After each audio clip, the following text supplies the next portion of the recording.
Know Thyself is dedicated to the exploration of the most rewarding task an individual can ever embark on, the journey to find oneself. Our intention is to investigate the universal principles that have equipped our species to seek the treasure of all treasures, self-knowledge. With your host, Daniel Powinski and Eduardo Manteca, this is the Know Thyself Podcast.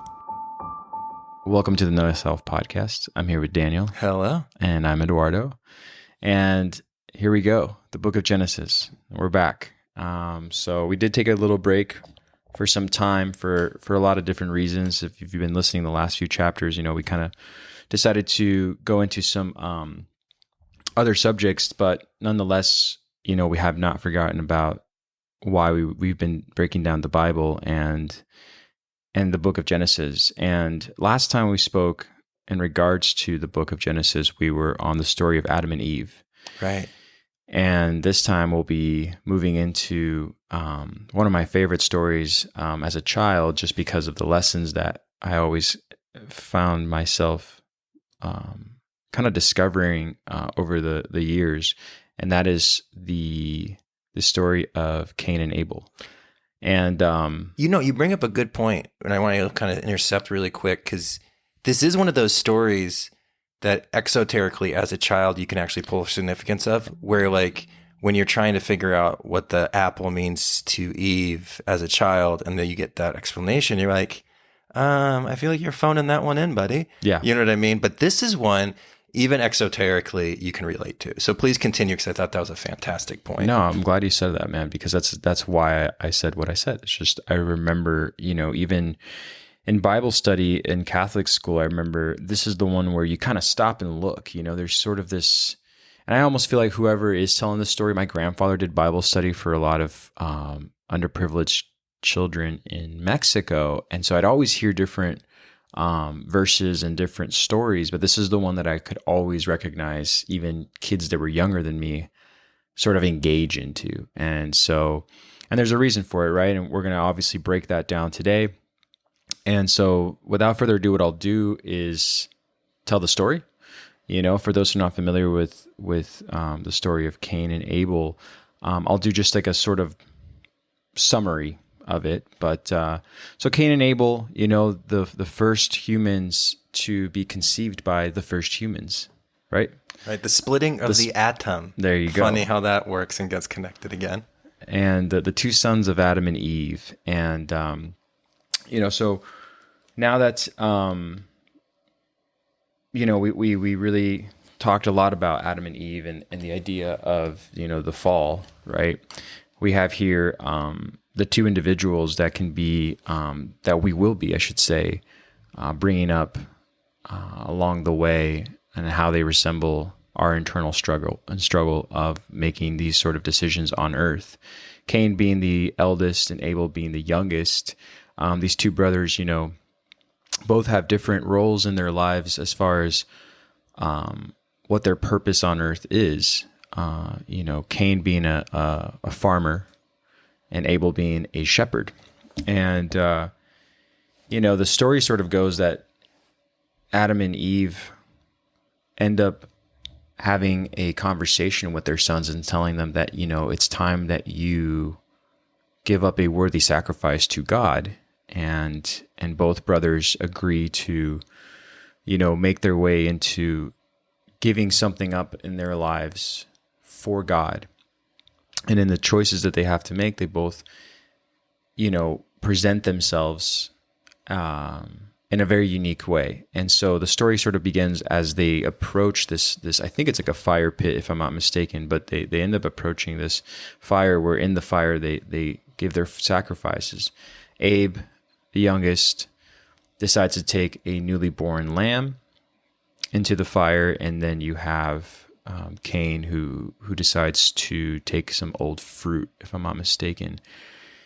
And right away, the Bible doesn't ever go into a specific on what happens after they both deliver their sacrifice, but it sort of lends itself to the story kind of lends itself to your imagination of like who gave the more worthy of the sacrifices, who gave the more worthy object. And in this case, Abe giving this newly born lamb, I think the story goes that the lamb ignites brightly in a very, very powerful way. And then as Cain throws in the fruit, I think the fire just sort of smolders. And so that right away kind of shows you, which of the two had the worthy sacrifice. So thereafter, as far as like what I know in the book of Genesis, God favors Abel over Cain. Basically Cain ends up growing angry and upset that God has taken Abel's decision as something of worth, even though Abel already had sort of a life that seemed to be going exactly the way Abel always intended it for it to be, always well-liked, always someone with an abundance. Whereas Cain, a farmer, just kind of had the harsh, environment that a farmer has to live in order to be profitable. Never really found his way through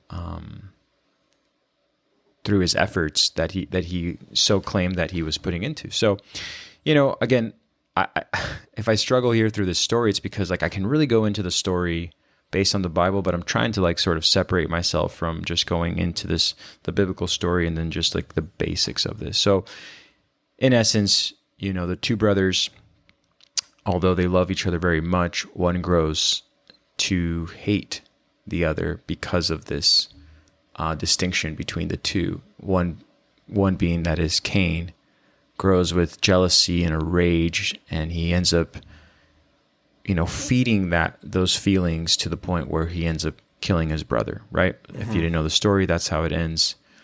And so after Cain ends up, unfortunately killing his brother, I know God, there's the famous words where God comes to Cain and says, where's your brother Abel? And Cain says, am I my brother's keeper? Yeah. And so God, of course, already knew where Abel was. I think God describes that, the blood on the ground cries to me from your brother's death. And so Cain is now casted out into the world as a vagabond and one who cannot even be killed, so he can really suffer for this time left on earth. I know that Cain tries to plead with God about wandering the earth as a vagabond and not being able to protect himself. And God says, no one will touch you, not because I have pity over you, but because the sacrifice, or because of what you have done, you will suffer for the time that you have left here on earth. And so that's the story in essence. I know for all those out there who are biblical scholars and everyone else who are probably like just pulling their hair out right now, it wasn't really my intent to just give the story in a very romantic fashion, because the basics of it, if you didn't know the story already, are these ideas between what we internalize and how we internalize things in regards to who gets what and how we go about deserving what we think we deserve or asking for what we want in a fashion that isn't true to spirit. And so, after that dark path begins for Cain, we kind of understand what will happen thereafter with, the lineage that Cain will have for the years to come. And we'll get into that as well. So again, without further ado, man, the story has been told. Let's go ahead and get into it, man. Yeah, no, fantastic. And thank you for giving us that backstory on that, because again, this is something that goes back to all spiritual texts, and everybody has this story in there somewhere. And we have this internal conflict, which we're going to be kind of getting into. And just because it's been a while since we've jumped into Genesis and really thought about that mindscape that we really kind of want to approach this story with, we always want to remember that this is the story of you, and this is the story of your development, and this is also the evolution of consciousness since the beginning of time. So it doesn't matter what time frame you find yourself in. This eternal struggle that we're going to see between these two brothers lives within you. Right. And this is going to be what this story is trying to allude to us. And so Cain and Abel is this epic story, and really what we're looking for here is exactly what the allegory has set up for us. We started with Adam, right? Which is the atom, which is the basis of all life. And then that was split to make Eve. And if you know anything about electromagnetic energy and the generation of energy that makes the whole universe go, it happens with the splitting of atoms, right? And this is why Eve was taken out of the rib of Adam. We're really just talking about a scientific process happening here, right? That is the electromagnetic energy that kind of vibrates this whole existence. So what we're seeing here is that further separation of the atom.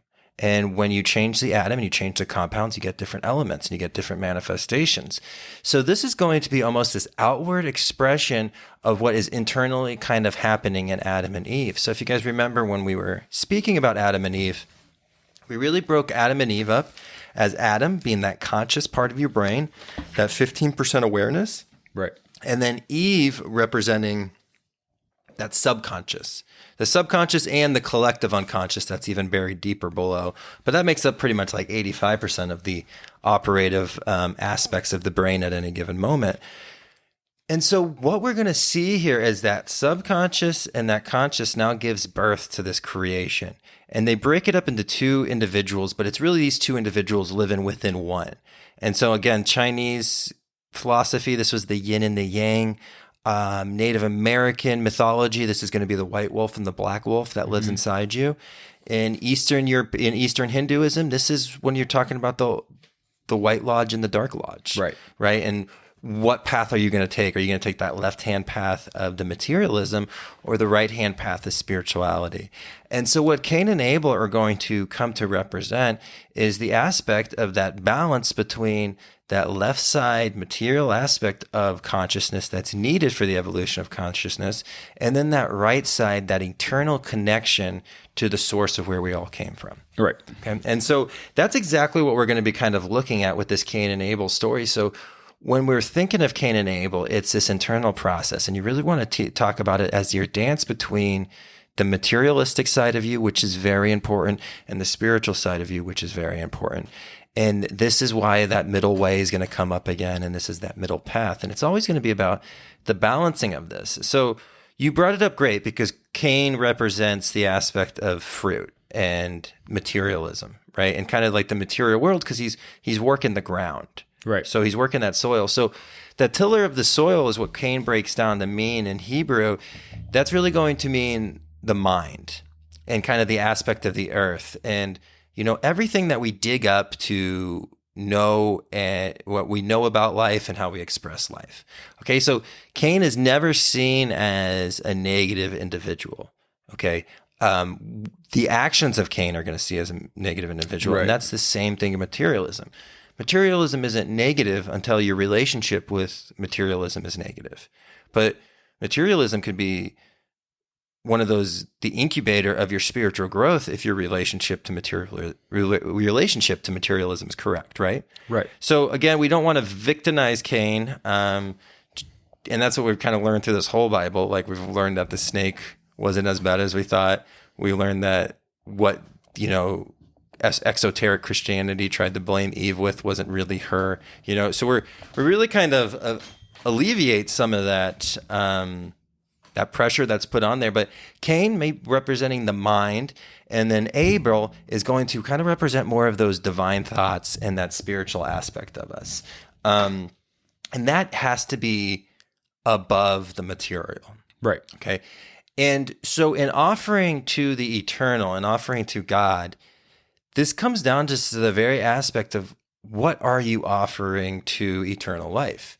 Because the thing with Cain is depends on the Bible you read. Sometimes it's, you know, sometimes it's rotten fruit, but sometimes it's just fruit. But you have to remember you're offering up to the life of all life that has no beginning and no end. So it sees the beginning of everything and it sees the end. So not only does it see the fruit ripened, it sees the fruit decomposed, and it sees the fruit as a seed, but it sees the life cycle of it and it sees it as finite. And so it can't perceive the finite because it's infinite. It sent you here to perceive the finite, to understand the finite, and then come back to it. So there's no way to make that transaction over. And that's why it doesn't matter how much you donate to a religious organization. it's never going to physically save your soul. It's going to have to come through this aspect of Abel, which is these divine thoughts and this divine purpose. And it's in your divine actions and that really connection of that divine self, that is the only thing that you can actually give as an offering. Right. And that's why they call it, you offer up your firstborn. When everybody says, like, in stories like, I'll have your firstborn. Well, what they mean by that is you're offering up your Canaan personality. Right. You're offering up your personality as a sacrifice to be killed so you can make space for God. And then that's what that whole aspect is. So how the sacrifice was supposed to go is it's supposed to go that Abel almost sacrifices Cain's lower self to give space for more of universal creation.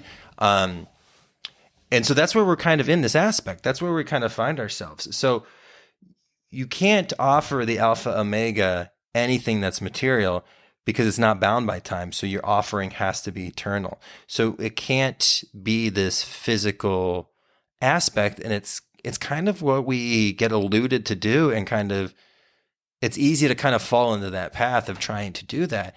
But what this story is trying to tell you is the most important spiritual currency. The most important currency you can create is going to be the spiritual currency, is going to be character development. It's going to be self-unfoldment. Right. Right? Yeah. The ability to, so in the story here, and I love what you're saying in regards to not victimizing Cain, but, the lesson right away is that, one expects nothing and the other one not necessarily expects everything, but doesn't really do things with the idea of the eternal bliss that comes from a true intention of connecting to spirit. And so Cain is more on the superficial, not necessarily on a negative aspect, but more on the, well, what's in it for me and why should I give you everything that I have?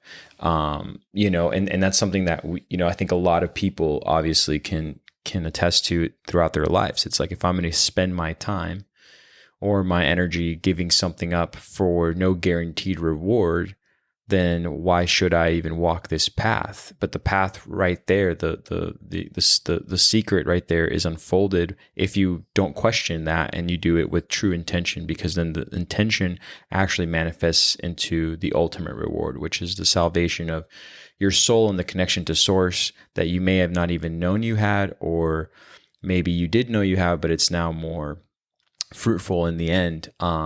And so I think that that's something that everybody in that duality will have to deal with, because it's hard not to want to fall to a way of living that shows you physical evidence of your reward. So I think anybody in the most basic fashion, who works to reap the material benefits will tell you they'll always end up empty-handed, spiritually speaking.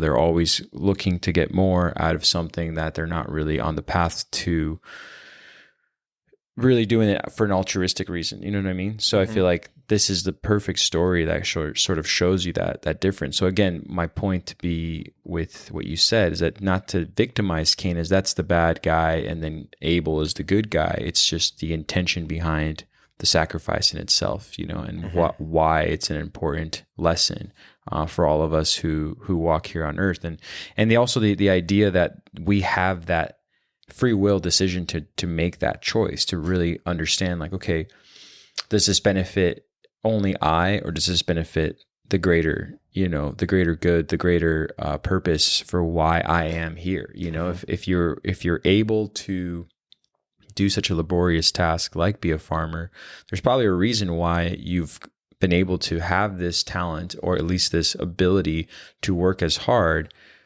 But I think that's when people kind of start to turn on themselves or on a higher spirit, and they kind of cut that off because they're like, I'm working as hard as I can, and it physically hurts, and there's nothing coming out of this. So why? Right. Why should I even, Where Abel already from the get-go, the younger sibling, already knows, in his heart that, there is no guarantee that something will be rewarded to me for my sacrifice, but I know in my heart that there's something bigger going on here, that I feel inside. And so again, back to the left and right side of the brain, you have your heart and how it connects to the soul and the mind, and then you have your analytical side that's sort of calculating all the efforts that have been, put into place in order to reap a physical benefit. And that's where you see a divide right there, So if that makes sense. No, 100%, man. As far as not victimizing just Cain, because you're right.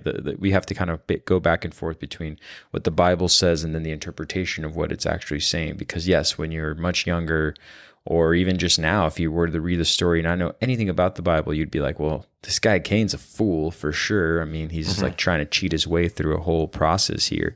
But you got to understand that things didn't lend themselves as easily as the way the Bible describes it. It's not like God. Of course, if God was somewhere in the sky above just talking to you right at you, there's no way you'd probably still make the mistake, because you would be giving a sacrifice out of fear, saying like, oh God, there he is, like, take all of it, take my whole farm. And God would still know the difference between your real intention and you just being afraid of him, right, or of God.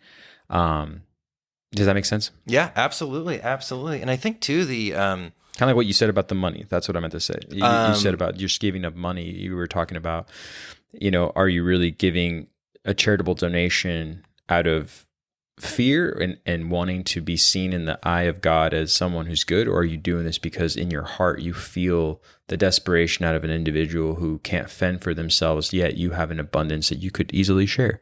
I think that's a treaty between you and God. When you do that, when you make that step, God knows what you really did.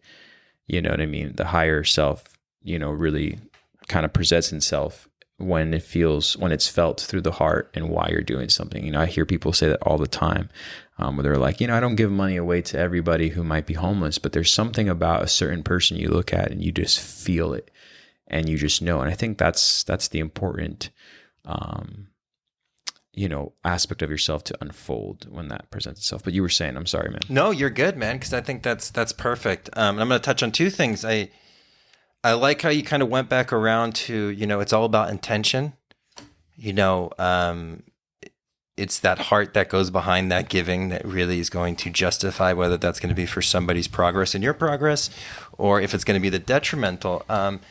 But even when we're just like thinking, because again, it's the Bible, so we have to study the symbolism of everything. Right. You brought up that aspect of the farmer, and then we have Abel, right, who's going to be the keeper of the sheep, so he's going to be a shepherd. So right off the bat, because Abel has this connection to these, when he represents the divine thoughts, and Cain more represents the materialistic, earthbound aspect of ourselves, we already see this kind of freedom that these divine thoughts offer. And where farming, what this is trying to symbolize is this stagnation and because you live in the material, your whole life is bound by the material. So you have to wake up at a certain time to water the seeds. You have to till the land. You have to do all these aspects, and you physically have to work to make your livelihood. Where a shepherd, the representation of the shepherd at this aspect, and that it's got a deep representation in itself. And when we we'll do a whole episode on Bible symbology, and we'll break down the lamb, and we'll break down what the shepherd even means even deeper. But the shepherd's going to represent this freedom, because a shepherd moves from green grass to green grass to green grass, and it goes to fresh water to fresh water. The shepherd's whole aspect is to move and explore and not be bound by the material aspect of consciousness, and not to be tied up in it either. Okay. And it's that fluidity and that lightness that comes with meeting spiritual people. Right. Right. And so again, we're not so much talking about physically being able to travel. And I'm also not saying like, hey, farmers, you got it bad, because right now in life, I think farmers have it better than most. Like that's what I think most people wish they could be doing right now, rather than, being stuck on a computer from 8 to 10 hours a day. Right. Right. But we're, again, remember the time the time frame that we're kind of working with. But this farmer was seen as this aspect of really the beginning of materialistic society as well.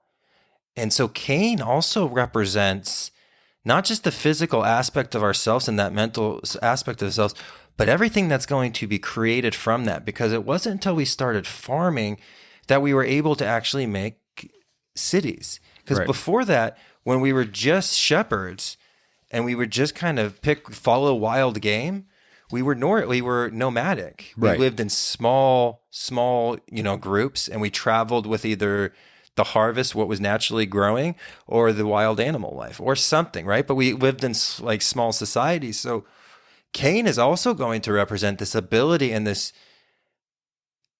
evolution in consciousness into these like larger materialistic city centers, which is going to have progress for arts and society and communication and medicine, right? Which is the beautiful aspects of materialism, but it's also going to give harvest and shelter for some of these feelings that are first expressed by Cain, because Like the self-will. self-will and jealousy. Like we talk about jealousy. When has jealousy come up yet? Like we had Adam and Eve were embarrassed when they realized that they were naked, right? And that was like that big thing of like that whole aspect we were talking about.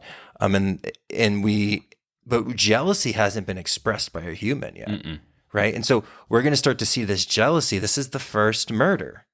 So we're going to see this aspect of, wow, even though we're all brothers, we can be violent with ourselves. Oh, wow. Even though these brothers live within ourselves, they literally can be killing each other right now as we speak. And that's happening. That's happening to most of us because Abel's getting slain every day to the sacrifice of, when life gets so heavy and and you get so wound up in this material aspect and you kind of become spiritually dead and you kind of forget what your true purpose is and why you're here, and that you're actually here more than just to load an Amazon shipping order, right? But when we forget that, and when we forget that there's that spark of life and that there's a reason why we're here, we are Cain sacrificing Abel. Right. Okay. And Abel's never going to violently sacrifice Cain. Okay. What will happen there is Cain's foundation, after sacrificing Abel so many times, will just fall apart because Cain's foundation is finite. Abel's foundation is infinite. Right. And it's eternal. Right. And that's why Abel can always be reborn at any moment as well. And that's something that we don't see in this testimony of the Bible, because again, we're looking at the King James Version. So it's this like really, cut down version of the Bible. Very cut down. Yeah. And a big shout out too, because I know all of our Gnostic students are going to be like, Cain was actually the birth of Samuel, the angel. And we'll get into that with the Gnostic episodes. So just a huge high five, if that's what you were going to say, and email me. Email me anyways, because I want to give you a virtual high five for that. And we'll kind of get into that. And that's going to more even greatly understand the story. But again, we got to get these foundational aspects down. So we're going to approach it right here. But a lot of older Bible commentaries prior to the King James Version doesn't have Cain actually coming from Adam. But again, that's all part of that story, and we'll kind of talk about how everything kind of comes together. But this killing of this Abel happens in society. It happens in every aspect of our life. It happens when innocence is taken away. It happens when hope is lost. It happens when anything is used to suffocate that eternal light, because we think of Cain as like that darkness of our brain. And again, that darkness is super important for this like analytical aspect and understanding. Right. And it's so important that it stays alive. And that's why we'll kind of talk about why he's cursed to stay alive. But too much of that is going to black out that light. And it's going to block out that eternal light that is the driving, guiding force of all of our lives. That's going to give us this peace and grace and give us this freedom to where we don't feel like we have to till the soil every day to survive, but we can live on the abundance of the universal gifts and follow the universal's pattern of creation. And that's, again, why the shepherds are going to follow the seasons, and they're going to move with the seasons. They go with the stream, right? Where Cain's going to kind of represent, no, how can I build this? Cain is the very beginning of like the Tower of Babel. Cain is going to be this Canaan. It's the sons of Cain, which we'll do a whole podcast on. This is what has to get wiped out because of Noah. This is that aspect in ourselves that that that a lot of psychologists can kind of call that monster self. This is that kind of that werewolf aspect and that Jekyll and Hyde, Dr. Jekyll and Mr. Hyde kind of approach. This is that beast coming out, and if we give all that power to that beast and we cut off from that eternal light, then the beast takes over. Exactly. Right? And that's why Cain is considered the mark of the beast. And that's why we'll kind of look into that. But well, it's an energy that still needs to be used in order to fulfill the physical and laborious tasks that, are put upon us on earth. However, it's not the one, all be one. And that's where, again, talking about the yin and the yang, we've always known that. And so, and it's taught, way before the Bible, it's been taught to have that balance. But, this is where you're going to see that representation of Cain in a lot of, of course, in modern society right now. The further we get away from source and the further we get away from any kind of spiritual grounding, the more you're going to find people who in their own way feel that it's a waste of time to wait for the seasons and move with the seasons. It's like, no, make your destiny here in this one spot and you will reap the benefits. But no one's thinking about the consequences later on. It's like you're putting in the hard work in the present, but you're not really thinking about what's the outcome's going to be. And as you were saying, the foundation eventually will crumble because it's finite as it is in the physical. You know what I mean? And I feel like everybody knows this story, even if you haven't met someone who has physically told you the story, but the story of coming to old age and eventually saying like, whatever I did and how I did it had no meaning behind it. Therefore, there's no meaning after it either. And so they find themselves lonely and desperate for that connection. But when your soul and mind work together in that conjunction, you'll always reap both benefits, the physical that will take care of you in the now and in the after, but more importantly, what will take care of you in the eternal. You know what I mean? Yeah. Again, this whole spiritual exploration, the studying of the esoteric sciences is just to learn how to die properly. Yeah. In the various deaths that we put ourselves in, and then the final death of this body. But that's all you're doing. You're trying to understand, how are you going to peacefully leave this vehicle with this self-conscious identity that you have? And this is why that materialism, this is that whole phrase, dust to dust. Like, this is why it doesn't matter how nice your house is. It doesn't matter how nice your casket is. It doesn't matter how much pillow lines it has, it could even have like walkie-talkies in there. Like, it doesn't matter. You know what I mean? Because you're going to leave it all behind. I've never heard of walkie-talkies in there. And that would be the worst. Actually, now that I think about it, that would be so scary. But yeah, like it's this aspect of when we talk about this materialistic being finite, because in that final moment, which is going to be one of the most important moments of your life, you're not going to be able to call on any of that stuff. And the only thing that you're going to be able to call on is this spiritual nourishment and this spiritual understanding that you've put yourself through. And you'll be able to peacefully make this past happen, and you'll peacefully be able to grow through this opportunity. And it's when we, again, kind of veil ourselves with this Cainian idea. And again, we really have to afford our attention to the time that we find ourselves in. And if we're in this Kali Yuga and we're correct on the time scale that we believe we're on, this is the age of Cain. Right. And we're seeing all of these aspects of Cain really expressing itself out. And so, recognizing that in your outside environment, and then being able to make sure that you manifest that balance between that internally, because you know that on the outside, you're going to get pulled into this materialistic realm. Because like, even when we talk a lot about our family, because family is such an important part to your process, whatever that means, whatever your definition of family is. But, like talking to my mom and my dad, like they're just like, oh, you need to get like a 9-to-5 job. And I'm like, yeah, I'll get a 9-to-5 job, but like, I can't sell my soul. And they're like, but you need to have more, like, you need to make more money. And I'm like, yeah, but like, not for my soul. You know what I mean? Like, it's just so funny, because we have two different perplexing, because they think I'm crazy. and I think they're crazy. You know what I mean? Like from their viewpoint and for how they've been raised and how they understand this world, it's a little bit more of this Canaanite materialistic realm. So they're Correct. like, you need shelter, you need food, and you need water, which is 100% true. But me, I'm like, I would rather make 1/5 the amount of money and feel like I have my soul intact rather than making 5 times that amount and not having that connection to my soul.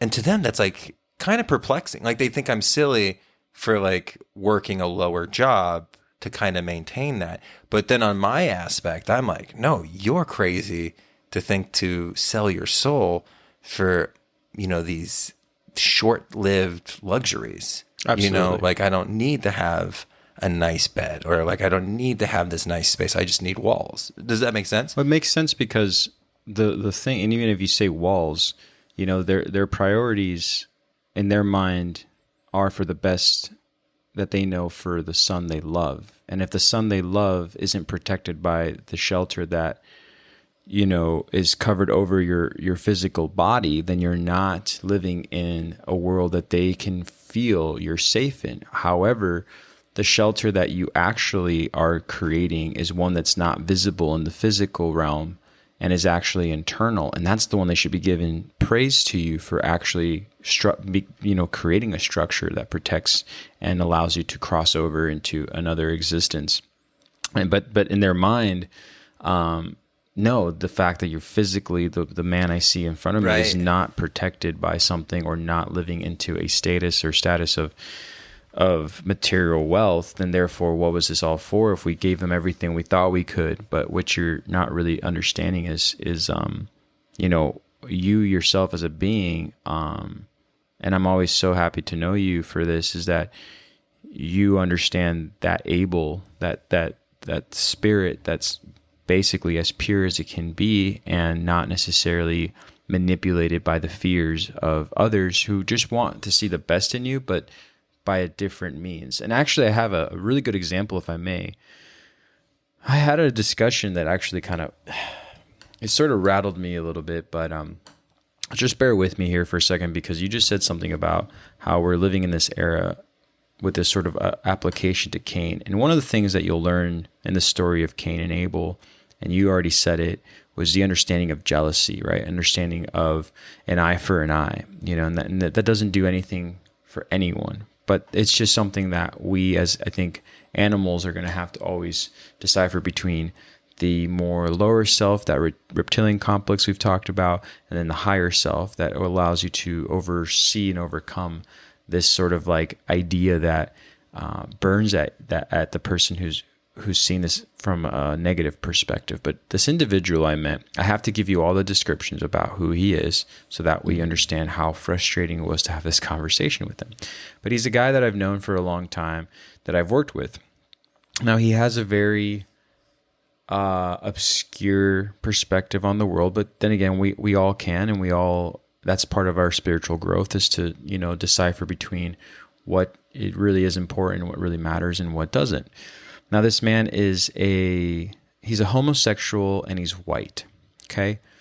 I have to say that because when I was talking to him, we have our differences, obviously, both physically and just spiritually, but I like him, he's a good, I've known him for 10 years now. And the thing he was talking about is he was hating on his own kind, right? So I said, what do you mean you hate on your own kind? And he said, I think this is the time that all individuals, again, this man is white. He says all white men are the worst kind of men. And I said, funny. So what do you think the solution is? He's like, I think we should find a way to prosecute and make the white man pay for all the passes that society has given them over the centuries for all the wrongdoing they've done. I said, okay, that's interesting. I said, so you're saying that. And then he interrupted. He goes, furthermore, when I go and walk my dog, there's a group of like white guys that are standing always in my apartment complex, and they're kind of just like hanging out. And he's like, I actively go around the other side of the complex to not confront them. However, if it was a group of African American people, I know for a fact I could lift my head up from the ground, look at all of them, and they would just nod how's it going? And I would not feel any fear. He's like, I actually fear the group of the white men. And I said, so do you see a solution here? Or do you see like, oh, what are you trying to get at? I said to him, and he says, well, what I'm saying is like, I wouldn't mind casting myself out and the other white men in order to make a point that we don't deserve to be here right now. And I thought that was very strange because I said, look, you're friends with me. So what you're saying that is, if I went to a room with other people of color and they were to tell me, hey, your friend's not allowed here, and I were to stick up for you and say, no, he's a good guy, you would let yourself out the door with no question? He goes, probably. And so I hope this is making sense for the listeners, but what rattled me about it is that he's really just seen it from a perspective of an eye for an eye. He, even himself though. So he's not really taking the responsibility of understanding that whatever his exterior may or may not be, his interior is good, it's pure, but he's got that all mixed up based on the story of the mistakes that Cain energy, if you will, has already made in the past that have nothing to do with him. He's a good person. He really is. But he just couldn't see past that. He's like, nope. I said, so you hate your own kind now? And he goes, oh yeah, absolutely. I said, but that makes no sense though, because like I like you and you like me. And I said, so shouldn't we be able to rise above this and actually, see the change that we want in the world? And he says to me, I forget what he quoted, but he just said something along the lines of like, come back to earth, like come back to reality. He's like, the world is a terrible place and you're somewhere far away thinking that this can all be solved. I said, it can be solved. It can be solved by not having to lean on to these ideologies that society has created for you, like misunderstanding this interpretation of Cain and Abel, where you think, well, forget Cain, and if I ever see Cain on the street, I will kill him. It's like, no, like let what God has intended for him to happen to him, which is why people can't actually touch Cain when God casts him out, Right. But I hope that makes sense. It was just a very interesting thing that I was like, where are you going with this? Like, what does this really mean for us as people in the society? And he was just all about vengeance. He was just like not at all seeing it. And the worst part about it is, hypocritically speaking, he is the same person he hates. So I thought maybe, I don't know. I just thought that was a very interesting perspective in the times that we find ourselves in right now. So I hope that makes sense.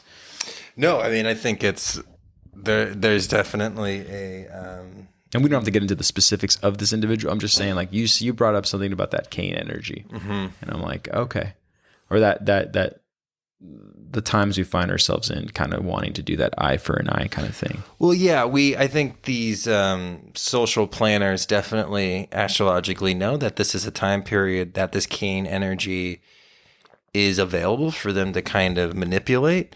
And I think that's exactly why they are trying to formulate almost like a modern day race war, which is just so crazy, because it is. Our generation was so past that. And to go back to it and just, even just the idea of how this direction towards white individuals at this point, and, the word slave comes from the word Slav. Right. From Slavic individuals. And the Eastern Europeans were slaves longer than the Africans were, and so what about those Eastern Europeans? You know what I mean? Like, it's just so interesting how all these people that were maybe had even like just as rough as situations, like people living in that Eastern Europe aspect of being, the doormat between Russia and Germany for so long, and just all this aspect, all this pain that has happened in this world, to be coming back around to that is just so crazy. But these social planners know this, and that's why they're kind of utilizing this to get the farm animals to fight each other, because at this point, we don't really need them as that aspect. And so the only way that if we find out that there's no fence, that's a problem for them. So they got to keep us fighting. So we don't really see that there's a fence. So I think that's a perfect time for a snapshot of how this Cainian energy can kind of manifest itself. Right. And the self-defeating aspect of it and the self-incriminating aspect of this Cainian energy when it's cut off from that Abel source, and how you can make a statement like, all people of this color need to go. Like, that's crazy. Like, that's insane to even utilize that thought process, right?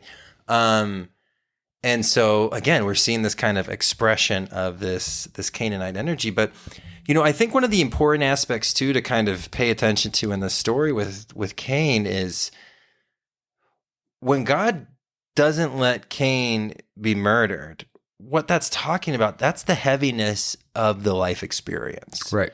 It's that aspect of kind of the Saturn that we all have to carry. And it's this challenges that happen with life and just the heaviness that's going to come with this experience and almost the burden of being incarnated and having this body. And that's going to be represented very much like Cain, because there's a lot of times where we are crying out to God for just to end it, or crying out to God to stop the pain. And that's what he's kind of alluding here. Like, there's nothing that's going to get you to be able to... Yeah, you're not going to get out of this. You're not going to get out of this one. You took the fall, right? And we spoke about this before, so now you have to make your way back up. But if you are just going to get comfortable here, down here, playing Hungry Hungry Hippos, like, it's going to get bad for you. And your cycles are never going to go away, right? And it's just going to be just like that. But if you're just literally just trying to eat, grab as much as you can when you're here, and it's just like this big competition, well, you're going to feel those ramifications and you're going to kind of see these cycles. And this is going to be a drawn out life, and you are going to come to the end of this life confused and lost. Correct. Right. Well, yeah, I like it that in understanding how to understand your Bible, which again, I will be one of the books that I bring up onto the Patreon account, but there is a section in Manly P. Hall talks about as Cain and Abel representing the first discord or confusion that arises in the superphysical organism that is man. And I feel like that's exactly what we're always going to be dealing with, just because I've had people ask even me right now with this podcast, like, oh, if you speak of such things, then you must live a life of peace and ease at all times. And I said, the only peace and ease that comes to me is knowing that there's an eternal home waiting for me. And it's my job to keep working as hard as I can to make it back there. So it's never easy. And I think if it is easy, then it's time to sort of look into what you're doing before, you just continue to just live in this, like you said, I like the Hungry Hungry Hippo world, just like, hey, like I'm the one winning all the money here on the board game. Like, it's just, it's not something that I find comforting, which is kind of ironic, but I like the discomfort because it keeps me on my toes and it keeps me as a student, and I tell people the longer I exist, the less I know, and the less I know, the more I want to know, and the more I want to know, the more comfortable I feel knowing that there'll never be an answer. But internally, like Abel, you have to sort of lean onto knowing that don't expect the reward to come, but if you really connect to a higher self, you'll see glimpses of things that will come to your life in the least expected moments, Yeah. Yeah. And I think it's going to be really important. So now that we've kind of met the beginning characters to the sitcom called the Bible, right? We have the mom and the dad, and we have these two sons now.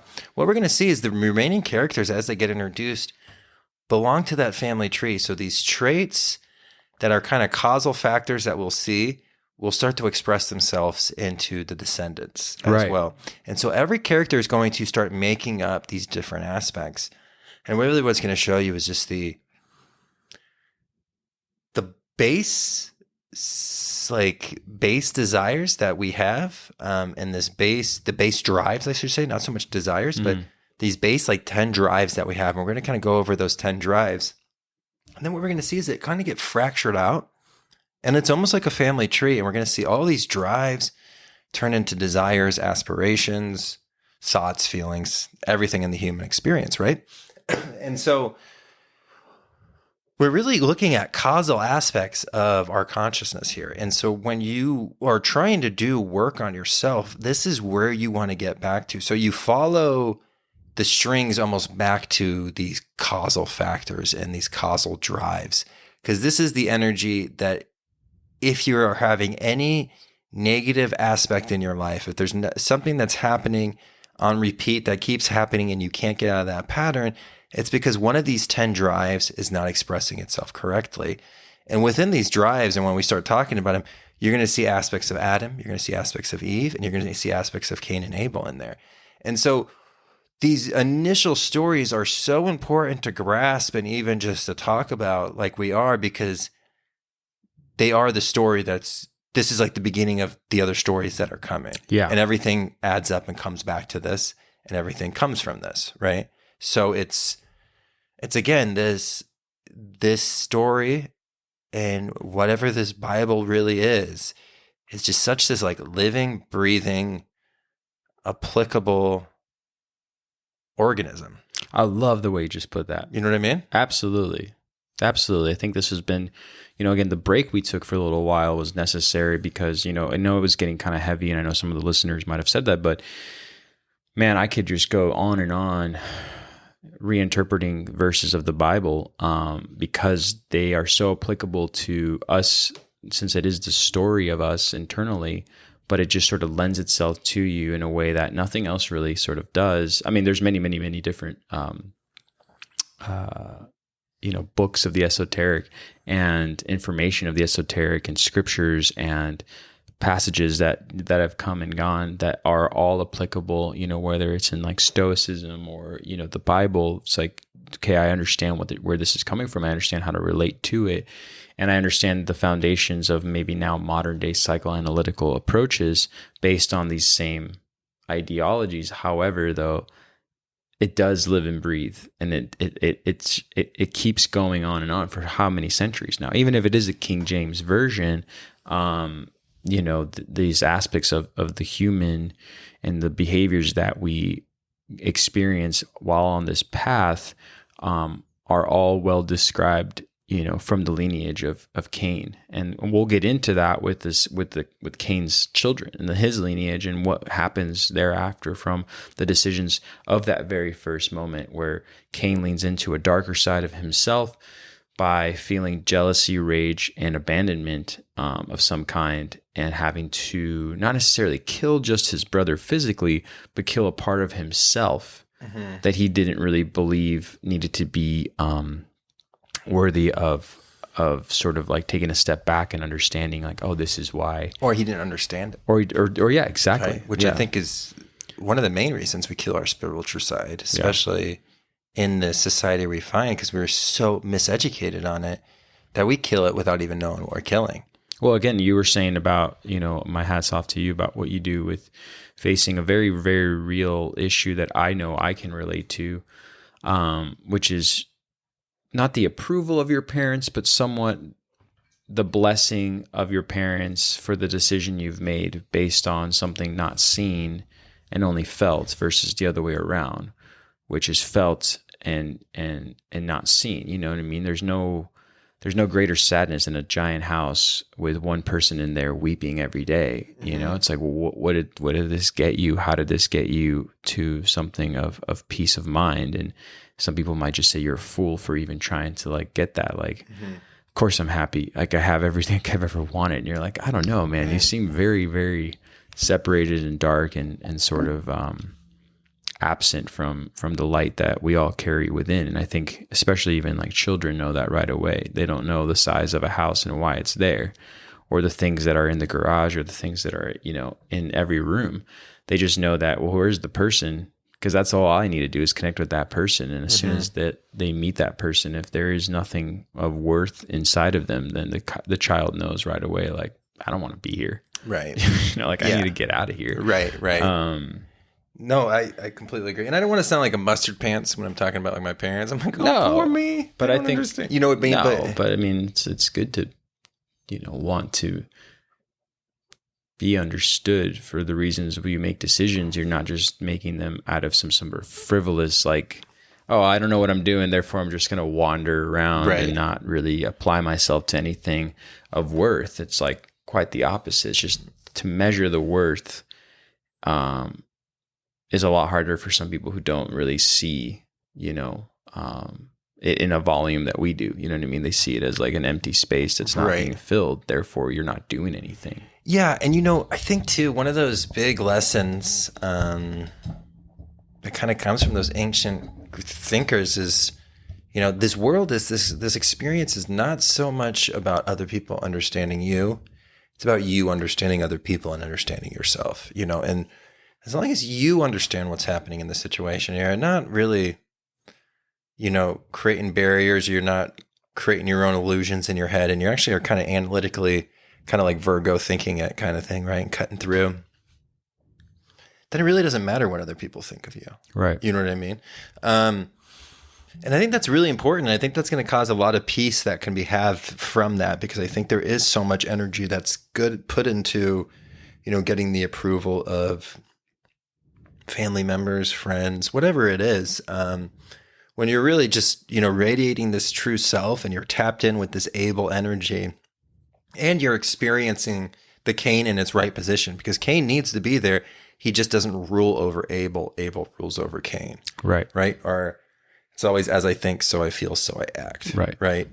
And so Cain, really almost representing that action card, definitely comes last, but he's so important. Right. But that whole dance is just so important. As long as we're in that connection and we're in that balance, that's really all we can hope for, to place ourselves into being now pushed, or not so much pushed, but guided into the right path of what we should do next. Right? Absolutely, man. Absolutely. Yeah, no, it's a very telling story. I mean, I again, the exoteric and the esoteric is always the topic of discussion here with the Bible. But in this case, it's interesting how many people, even biblical scholars, to the King James Version, that is, will say like, man, this story is not as deep as you're making it out to be. And it's like, okay, well, that's fine. That's your interpretation. And when your time comes, you'll figure out what you want out of the story. And hopefully whatever we talk about amongst ourselves, you and I, is just seen as an opinion based on, what we see in the esoteric value that this story brings, Right. Yeah, no, man. I love it. So, do you have anything more? I mean, I think when we kind of bring up the sons of Cain, which will be either next episode or the following one, I mean, I think we can kind of go back and add anything to the Cain and Abel, because I know there's some stuff we kind of want to add about Adam and Eve as well. But yeah, my man, did I cut you? Are you good to go? I am. I mean, I think so. I'm saving a lot, and that's why I think I've been sort of stuttering my way through this episode, is because I actually want to talk a lot about the descendants of Cain. And I think when we start talking about that, we can just keep going back to the foundation of what this story represents with regards to the brothers. Even though I think one thing you brought up that I appreciate is the Native American folklore of the wolves and the hand that feeds it, and I think that I like that you went that direction, because that's something else that I think we'll continue to bring up throughout this biblical series. And yeah, I think the stories that we've brought up today, the personal stories, whether it be the individual I was telling you about, or whether it be like your relationship with your family. You said something that I really appreciate, which is, understanding people, and not necessarily, because I haven't blocked that friend out for his perception on the world right now and his dark ideas of the world and how the world needs to, in essence, be a Cain and teach someone a lesson. I still respect the individual, and I still consider him a friend. But I think that's the main thing to always strive for, is to understand the individuals, especially if they don't understand themselves or understand where you're coming from, and it's all love, that's the thing, man. It's all love. And I think it's really hard to see that once again, when your physical self isn't a representative of the comfort that others want to see in you. They want to see you in a place, in a house, in a thing, and all the things with the things and the things. And if you don't have them, then they're just like, oh gosh, they're just it's hard to compute, how you're going to reap from the harvest that you aren't really putting yourself through year after year. What are you going to eat, And it's like, let my stomach guide me into where I'll get nourishment. You worry about yours. But I still care about you, and I still love that you care about me and where I'm going to get my next meal. So, it's just something to consider always is, even if people don't understand you, it's understanding where they're coming from. So, yeah. Yeah, no, I love that. I think that's a perfect way to kind of kind of close this book just for the moment, and we'll reopen this and kind of continue this whole journey through Genesis. Always big shout out to all of our patrons. Thank you again for all of your support. And then also really exciting, we have the alchemical counseling that is now live. So you can get more information from that on the website. And then the Know Thyself Network also has dropped its second podcast, which is the Animus podcast. And you can find that on the website as well as any other place that you find podcast. Yep. And so, yeah, my man, you got anything you need to add to for the announcements? Man. We good? We're good. All right. Until next time. Until next time. Excellent, man.